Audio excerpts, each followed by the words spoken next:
저희를 심히 사랑하신 아버지 하나님, 이 아침에 또 여전히 이 귀한 생명을 허락하셨사오니 감사를 드리옵나이다. 아멘. 이 귀한 생명을 가지고 말씀의 제단 앞에 다 모이게 하여 주신 주님의 은혜 또한 감사를 드리옵나이다. 아멘. 매일 아침마다 말씀을 준비하시는 목사님에게 영육간의 강건함을 허락하시고 피곤치 않도록 도와주시옵소서. 아멘. 아버지 하나님, 이 시간 또 저희가 창세기 25장에 있는 말씀을 또 공부하겠습니다. 아브라함의 말년의 생애를 통해서 우리가 마땅히 깨달아야 할 것을 깨닫게 하시고 깨닫는 대로 우리의 생애에 실천할 수 있는 믿음을 더하여 주시옵소서. 아멘. 아버지 하나님, 내일은 우리가 손꼽아 기다리는 안식일입니다. 우리가 마음과 몸과 모든 것을 잘 준비하여 성전에서 대면하여 사랑하는 성도님과 기쁘게 만나고 참으로 행복하고 즐겁고 은혜 충만한 안식일을 보낼 수 있도록 우리를 축복하여 주시옵소서. 아멘. 예수님의 이름으로 간절히 기도드리옵나이다. 아멘. 아멘. 감사합니다. 네, 감사합니다. 이제 오정근 집사님 창세기 25장 1절로 18절에 있는 말씀을 낭독해 주시면 감사하겠습니다. 창세기 25장 아브라함의 후예들. 아브라함이 후처를 취하였으니 그 이름은 그두라라. 그가 시므란과 욕산과 무단과 미디안과 이스박과 수아를 낳았고 욕산은 스바와 드단을 낳았으며 드단의 자손은 아스루 족속과 루두시 족속과 루음미 족속이며 미디안의 아들은 에바와 에벨과 한옥과 아비다와 엘다하니 다 그두라의 자손이었더라. 아브라함이 이삭에게 자기 모든 소유를 주었고 자기 서자들에게도 재물을 주어 자기 생전에 그들로 자기 아들 이삭을 떠나 동방 곧 동국으로 가게 하였더라. 아브라함의 향년이 175세라. 그가 수가 높고 나이 많아 기운이 지나여 죽어 자기 열조에게로 돌아가매 그 아들 이삭과 이스마엘이 그를 마므레 앞 헷 족속 소알의 아들 에브론의 밭에 있는 막벨라굴에 장사하였으니 이것은 아브라함이 헷 족속에게서 산 밭이라. 아브라함과 그 아내 사라가 거기 장사되니라.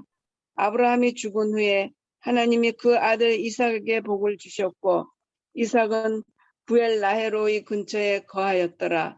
사라의 여종 애굽인 하갈이 아브라함에게 낳은 아들 이스마엘의 후예는 이러하고 이스마엘의 아들들의 이름은 그 이름과 그 세대대로 이와 같으니라. 이스마엘의 장자는 느바슛이요 그 다음은 게달과 아부엘과 밉삽과 미스마와 두마와 마사와 하닷과 데마와 여둘과 나비스와 게드마니 이들은 이스마엘의 아들들이요 그 촌과 부락대로 된 이름이며 그 족속대로는 12방백이었더라. 이스마엘은 향년이 137세의 기운이 지나여 죽어 자기 열조에게로 돌아갔고 그 자손들은 하일라에서부터 아수르로 통하는 애굽 앞 술까지 이르러 그 모든 형제의 맞은편에 거하였더라. 네, 감사합니다. 오늘 이제 창세기 25장에는 이 아브라함의 마지막 생애에 대해서 말씀을 하고 있습니다. 25장 1절에 보면 아브라함이 후처를 맞이하였으니 그의 이름은 그두라라라고 합니다. 여기 이 그두라라고 하는 이름의 뜻은 향기라는 뜻입니다. 혹은 유향이라는 뜻입니다. 예, 이때 아브라함의 나이가 몇 살 정도 됐을 것 같습니까? 이 후처를 맞이한 아브라함의 나이를 성경은 정확하게 얘기하고 있지 않지만 이 순서를 따라서 본다면요. 24장에 이삭이 결혼한 나이가 아브라함이 몇 살 때죠? 140살. 예. 예, 이삭이 맞아요. 40살에 결혼했으니까요. 네. 아브라함 나이가 140살이 되었을 것입니다. 음. 아브라함의 나이 137살에 사라가 죽었으니까 사라가 죽고 3년 후에 이삭이 결혼했고요. 그 다음에 아브라함이 175살에 죽었으니까요. 아마 그 사라가 죽고 난 다음에 38년이라고 하는 시간이 지난 다음에 죽었는데 이삭이 결혼하고 얼마 있어서 아브라함이 결혼한 것으로 보여지니까 아마 140이 넘었을 때 이 아브라함이 결혼을 한 것으로 보여집니다. 그리고 아브라함이 결혼하고 난 다음에 아들 6명, 25장에 나오는 손자 7명, 증손자 3명의 이름이 등장하고 있습니다. 모두 그드라의 소생이었습니다. 그러면 아브라함이 이 100살이 되었을 때 99살에 이삭을 낳을 것이다 라는 통보를 받죠. 그때 아브라함이 웃잖아요. 어찌 죽은 사람이 이 자식을 낳을 수 있느냐. 100세 된 사람이 어찌 자식을 낳을 수 있을까. 창세기 17장 17절에 그렇게 아들을 허락한다라는 말씀을 듣고 엎드려서 웃었습니다. 근데 140세가 넘어서 후초를 취하여 자식을 6이나 더 낳았다. 아마 아들이 6이니까 딸의 숫자는 알 수가 없습니다. 분명히 딸도 더 있었을 것이라고 생각이 되죠. 이 문제에 대해서 아브라함이 어떻게 그렇게 140이 넘은 상태에서도 아들을 낳을 수 있었을까? 여러분 어떻게 생각하십니까? 저희 인간적으로는 힘들지만 하나님의 계획 속에 있었기 때문에 뭐야, 그게 얘기해. 하나님의 섭리 속에서 이루어지는 거지 인생은. 이 하나님의 아마 주신 복 때문에 아브라함이 그를 낳았다라고 하는 것에 대해서 우리는 의심하지 않을 수 있습니다. 왜냐하면 이삭을 낳을 때 하나님이 허락하셨던 그 보통 이 소위 얘기하는 회춘이라고 얘기하죠. 그가 건강함을 신체적으로 회복했을 뿐만 아니라 정신적인 건강함도 그때 회복을 했었을 것입니다. 그래서 이 향기라고 하는 그드라 후초를 취하게 되는데요. 이 후초는 첩하고 좀 다른 개념이죠.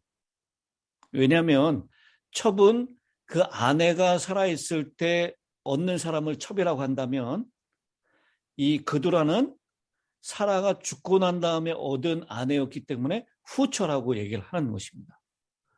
어떤 사람은 얘기하기를 이 사라가 살아생전에 첩으로 그드라를 취했다라고 얘기하는 사람도 있습니다. 왜냐하면 역대상 1장 32절에 아브라함의 첩 그드라를 제시하고 있기 때문입니다.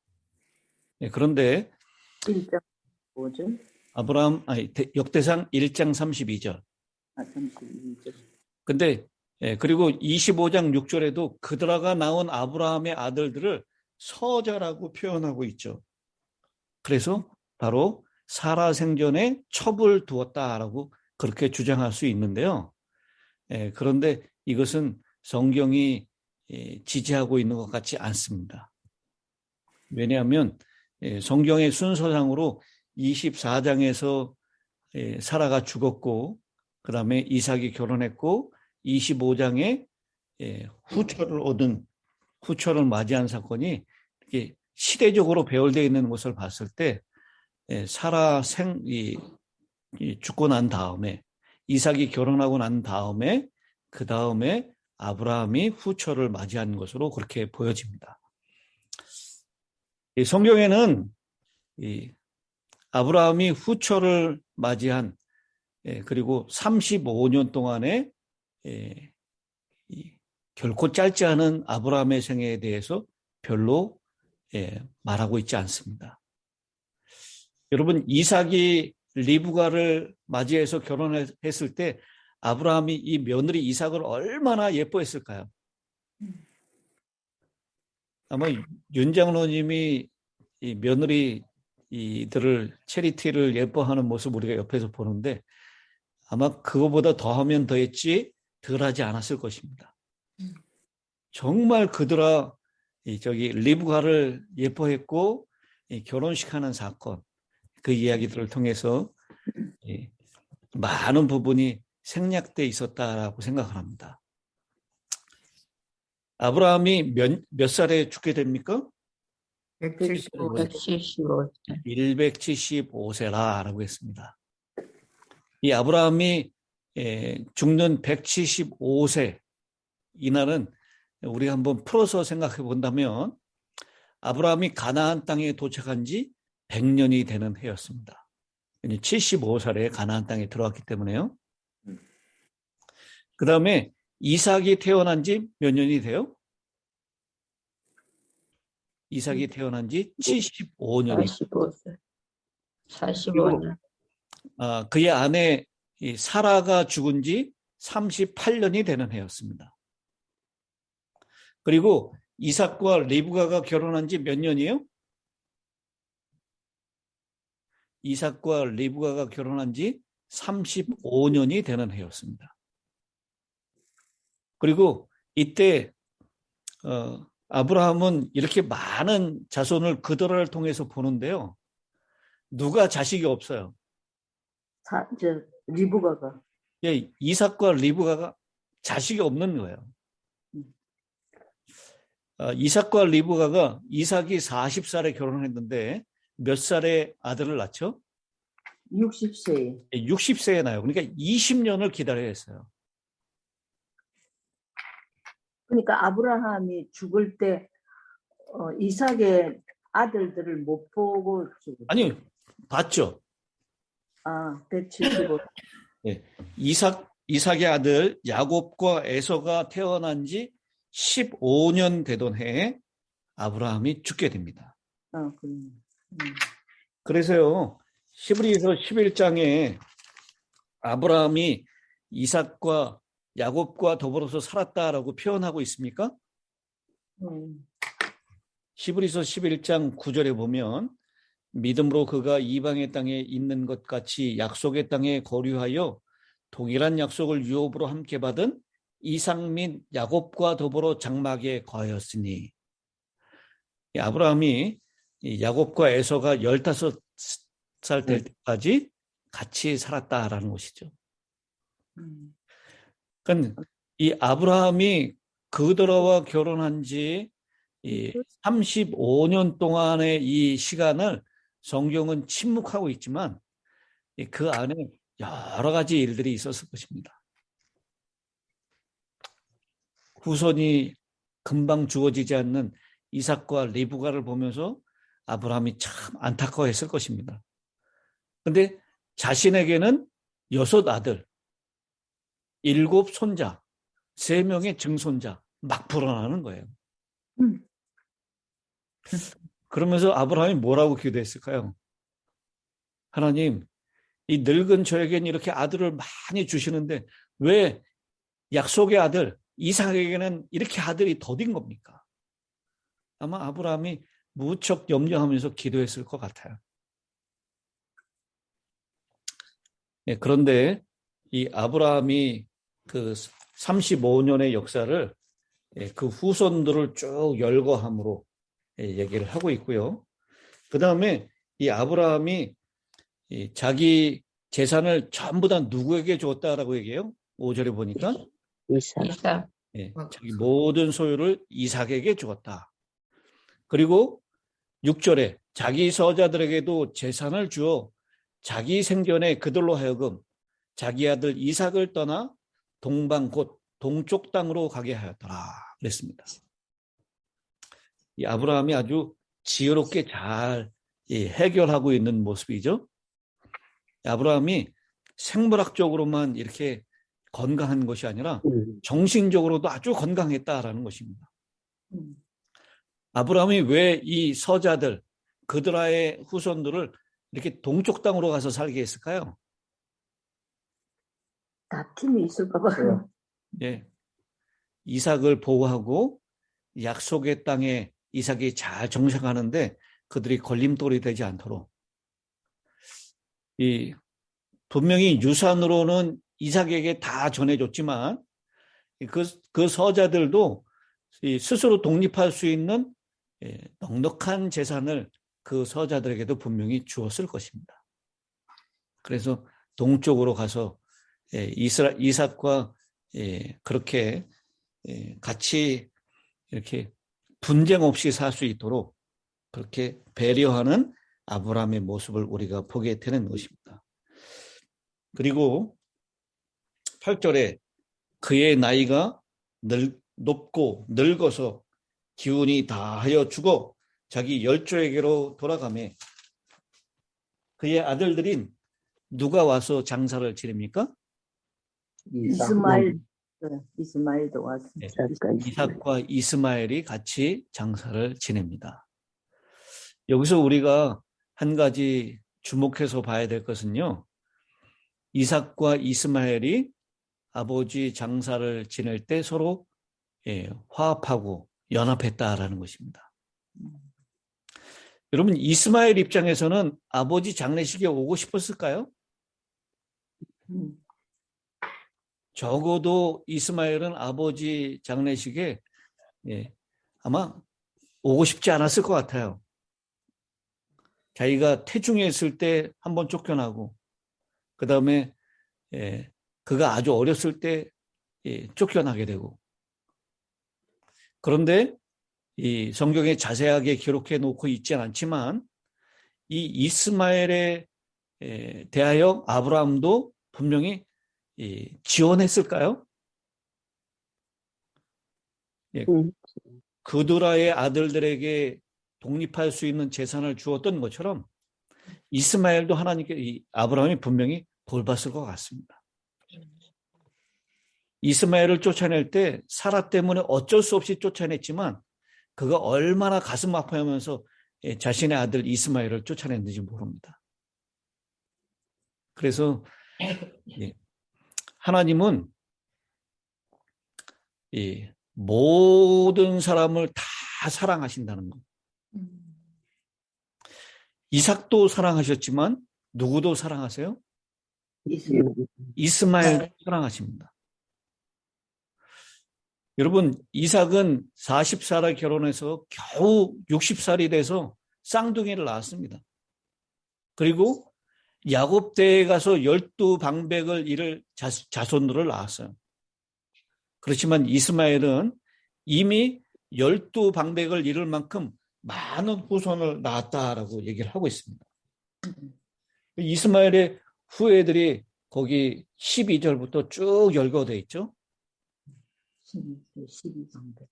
이스마엘은 당대의 그런 축복을 받은 것입니다.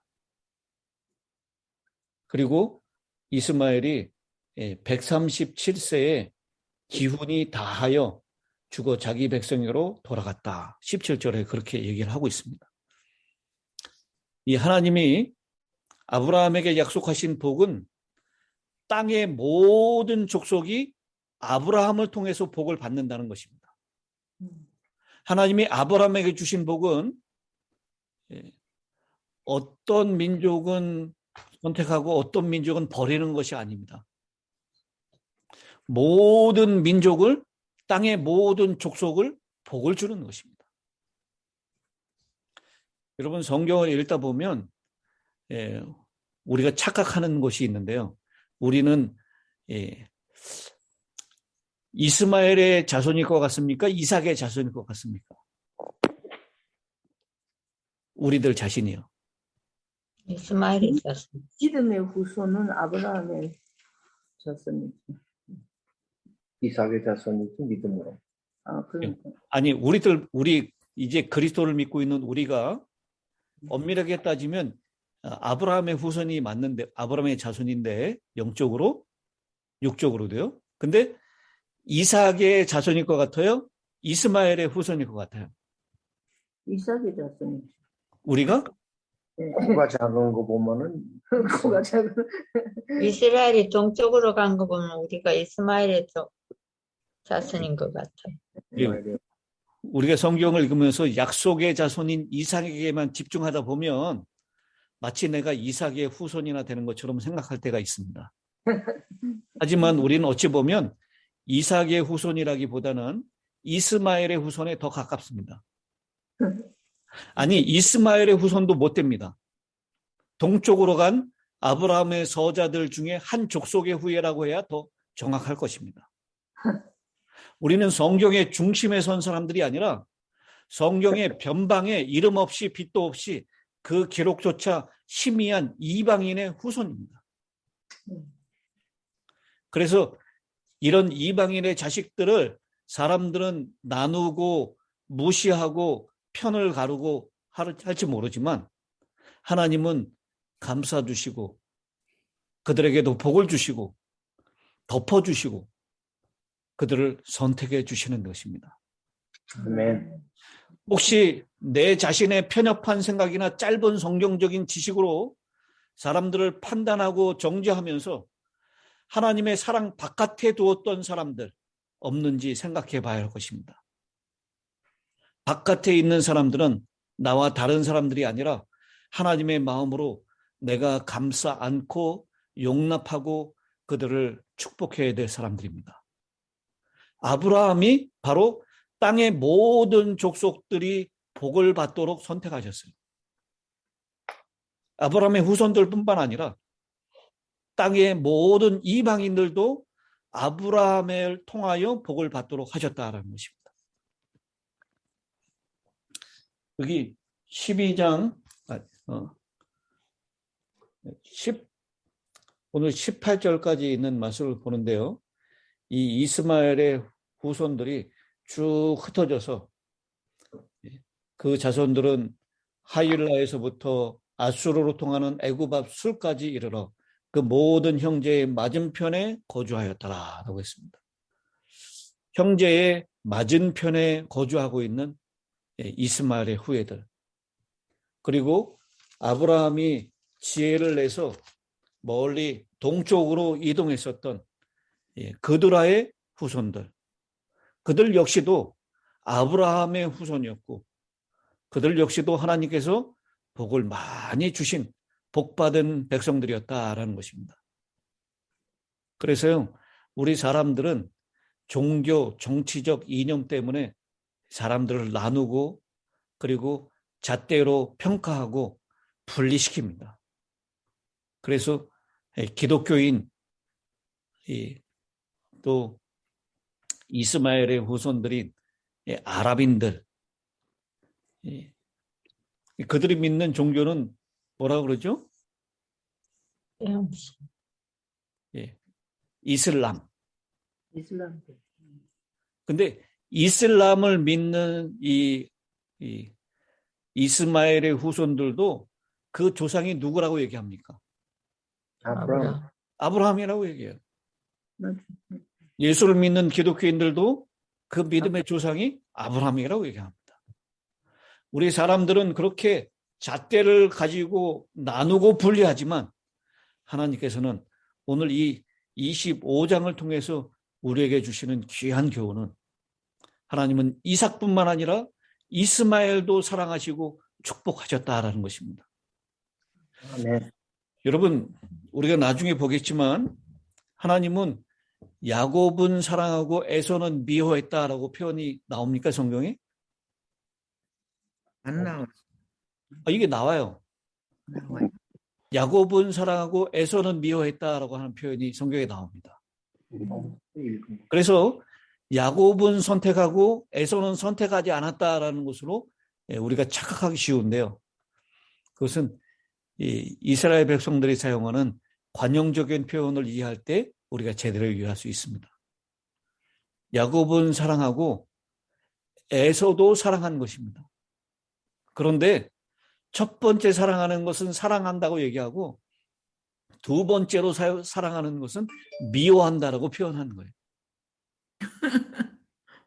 그러니까 실제로 하나님께서 에서를 미워했다라는 표현이 아니라 두 번째로 사랑하셨다라는 표현입니다. 그래서 우리가 하나님께서는 이삭만 축복하시는 것이 아니라 이스마엘도 축복하시고 그도 사랑하시고 하나님께서는 이 땅의 모든 족속이 아브라함을 통해서 복을 받기를 원하신다라는 것, 그것을 꼭 기억하셨으면 좋겠습니다. 오늘 이 아브라함의 후손들, 이스마엘의 후손들의 족보가 기록되어 있고 또 그드라의 족보가 기록되어 있습니다. 이 모두가 다 인류가 한 가족이라고 하는 위대한 사상을 우리에게 보여주고 있습니다. 21세기에 접어들면서 이 민족주의로 또 종교와 이념으로 완전히 편가르기를 하면서 내가 살고 너는 죽어야 된다. 나는 옳고 너는 틀렸다라고 하는 이 이분법적인 사고가 팽만한 21세기에 꼭 들어야 될 기별이 바로 이 창세기 25장에 들어있지 않는가라고 생각을 합니다. 아멘. 오늘 우리 모두에게 우리는 이삭의 후예가 아니라 이스마엘의 후예 아니면 그드라의 후손들 중에 한 사람으로, 그런데 그 사람들을 둬가지고 계속 싸우게 했다라고 우리가 쉽게 생각할 수 있는데요. 여러분, 이 싸움은 한 형제들 가운데서 싸움이 일어납니까? 쌍둥이 가운데서도 싸웁니까? 예, 야곱과 에서의 모습을 통해서 그 에돔 족속이 얼마나 이 유대인들을 괴롭혔습니까? 근데 이 그드라의 후손 가운데 미디안이라고 나오죠. 네. 아시다시피 모세의 장인이 무슨 족속이었어요? 미디안. 미디안 족속이었습니다. 그러니까 이 그드라의 후손들, 이스마엘의 후손들, 우리와 원수처럼 지내라고 만들어진 민족이 아니라 그들도 다 하나님의 백성이고 아브라함의 후손들이었다라는 것, 그것을 바라보면서 오늘 우리의 이 편협된 이분법적인 사고가 좀 치유가 되는, 그래서 하나님의 구원 역사에서 우리 마음대로 재단하고 하나님 바깥에 있는 사람들이라고 쉽사리 정죄하는 그런 모습에서 벗어나는 저와 여러분이 되시기를 바라겠습니다. 아멘. 자, 기도하겠습니다. 하늘에 계시는 아버지 하나님, 아브라함의 마지막을 보게 됩니다. 인간은 유한한 존재이며 하나님이 부르실 때 숨을 멈추는 연약한 존재임을 확인할 수 있습니다. 우리의 길지 않은 삶을 주님 원하시는 곳에 드릴 수 있게 하시고 우리의 죄악을 뚫고 일하시는 하나님을 바라보며 먹고 마시는 것과 입고 즐기는 일에 우리의 시선과 마음을 빼앗기지 않도록 은혜를 허락하여 주시옵소서. 아멘. 하나님이 약속하신 곳에 머물며 거기서 죽어 장사되어서 믿음의 후손들이 찾는 곳이 되게 하여 주시옵소서. 아멘. 아브라함의 후손들로 이삭뿐만 아니라 이스마엘과 그드라의 후손들도 불러주셨음을 기억하며 우리 하나님의 백성들을 통하여 온 땅의 족속들이 복을 받는 복의 통로로 저희들을 사용하여 주시옵소서. 아멘. 오늘 안식일을 예비하는 날이오니 잘 예비하였다가 주님 저희들에게 허락하신 그 축복의 시간에 주님을 예배하는 자리로 저희들 다시 한번 모일 수 있도록 은혜를 더하여 주시옵기를 우리를 사랑하시는 예수님의 이름으로 기도드리옵나이다. 아멘.